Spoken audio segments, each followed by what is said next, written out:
Halo Sobat MC, jumpa lagi dengan saya Michael dari MC Consulting.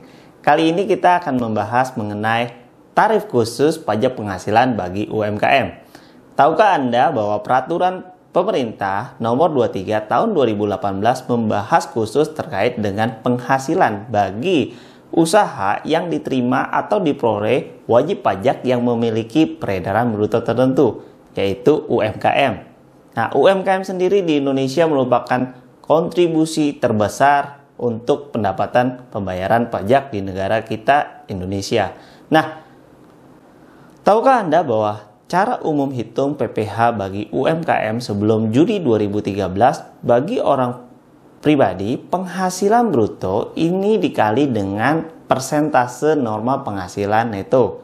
Dan setelah kita kali dengan norma penghasilan neto, maka hasilnya akan dikurangi dengan PTKP dan dikalikan dengan tarif progresif sampai dengan 30%. Kemudian ketika kita sudah menghitung bagaimana PPh-nya, nah cara umum PPh bagi UMKM sebelum Juli 2013 bagi WP Badan ditentukan dengan cara penghasilan bersih dengan pembukuan dan dikalikan dengan penghasilan kena pajak. Nah, penghasilan kena pajaknya adalah persentase yang dihasilkan dari tarif PPh badan yaitu 25% atau pasal 31E yaitu 12,5%. Dari mana 12,5%? Yaitu ada pengurangan tarif sebesar 50% dikalikan dengan 25%. Kemudian, cara menghitung PPh bagi UMKM sejak berlakunya PP 46 tahun 2013 bagi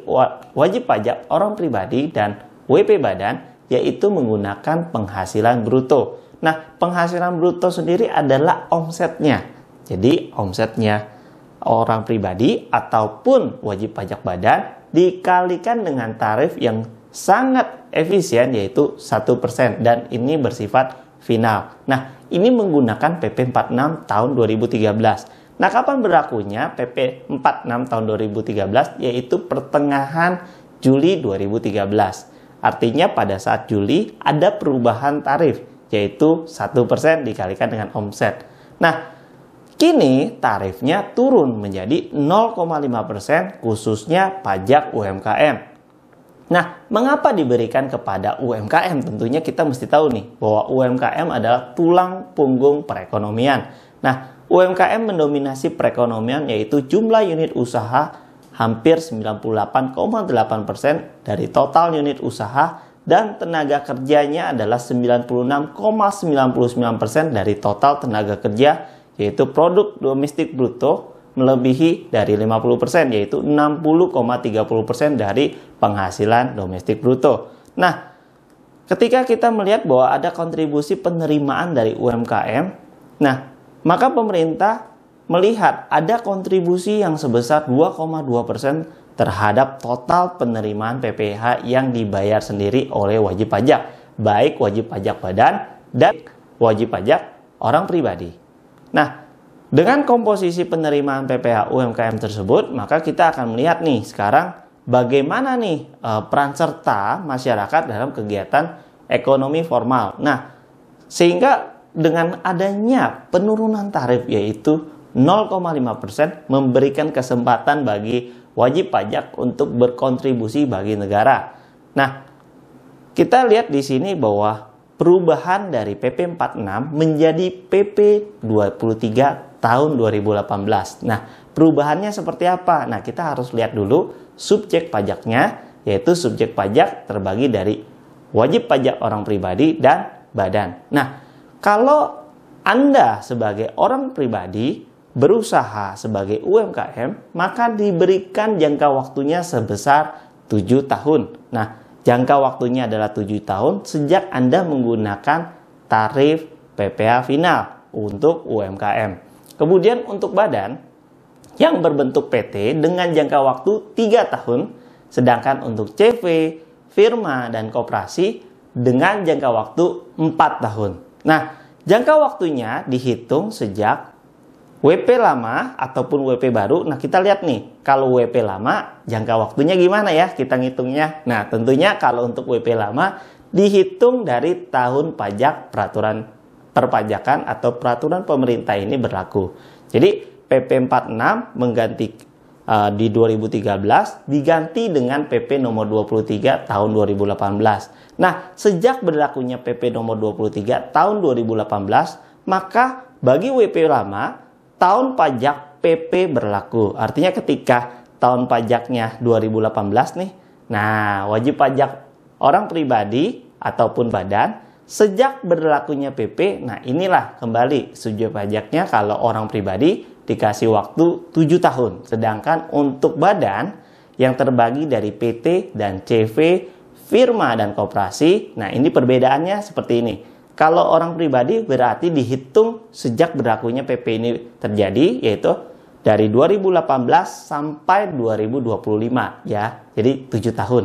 Kemudian untuk PT, karena PT dikasih jangka waktunya 3 tahun. Nah, jika Anda berusaha menggunakan PT, ya badan usahanya, maka jangka waktunya dari 2018 ditambahkan 3 tahun. Berarti terakhir Anda menggunakan tarif UMKM di tahun 2021. Nah, sedangkan untuk CV, firma, dan koperasi, jangka waktunya adalah 4 tahun sejak PP tersebut berlaku.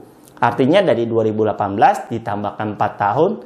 Nah, masa terakhirnya adalah tahun pajak 2022.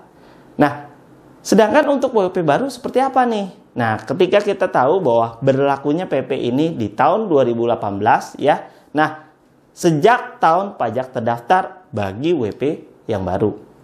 Jadi misalkan terdaftarnya di 2020. Nah, badan usahanya PT, berarti sejak dia berdiri ditambahkan 3 tahun untuk PT. Kemudian untuk CV, firma, dan koperasi jangka waktunya 4 tahun. Nah, berdirinya kapan? Misalkan tahun 2020 ditambahkan 4 tahun. Berarti 2020 plus 4, 2024. Nah, itulah jangka waktu yang perlu Anda ketahui jika Anda sebagai UMKM ingin menggunakan tarif 0,5% dikalikan dengan omset. Nah, bagi WP yang tidak dikenai PP ini, maka wajib pajak yang memilih untuk dikenai PPh pasal 17, wajib pajak menyampaikan surat pemberitahuan ke kantor pajak pada tahun pajak berikutnya, jadi mana kita menggunakan terus tarif yang normal, yaitu tarif PPh pasal 17.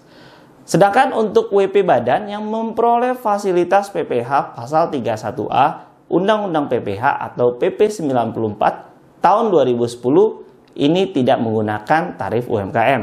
Sedangkan untuk BUT juga sama, BUT tidak menggunakan PP ini. Dan CV atau firma yang dibentuk oleh beberapa WP yang memiliki keahlian khusus, yaitu pekerjaan bebas ya. Jadi ketika Anda memiliki keahlian khusus atau pekerjaan bebas yang memiliki keahlian khusus ini tidak boleh menggunakan PP 23 tahun 2018. Dan CV atau firma yang menyerahkan jasa sejenis dengan jasa sehubungan dengan pekerjaan bebas. Wah, cukup menarik ya. PP 23 tahun 2018. Tentunya Anda perlu tahu bahwa subjek pajak akan menentukan bagaimana penerapannya bagi Anda yang ingin menggunakan tarif PP 23 tahun 2018. Ketahuilah bahwa tarif ini sangat efisien dan efektif bagi Anda, bagi setiap wajib pajak, baik orang pribadi maupun wajib pajak badan, jika usahanya di bawah 4,8 M, yaitu usaha dalam peredaran bruto tertentu UMKM. Cukup jelas ya? Simak penjelasan Michael Consulting berikutnya mengenai pajak UMKM. Tentunya bagaimana mengaplikasikannya di tahun pajak 2022 ini dengan ketentuan Undang-Undang HPP yang terbaru. Mau tahu selanjutnya seperti apa? Saksikan terus update terbaru dari Michael Consulting. Untuk info lebih lanjut, silakan menghubungi kami dari website kami. Dan jangan lupa untuk like, subscribe, and share. Serta nyalakan lonceng notifikasinya agar Anda tidak ketinggalan update terbaru dari Michael Consulting. Terima kasih.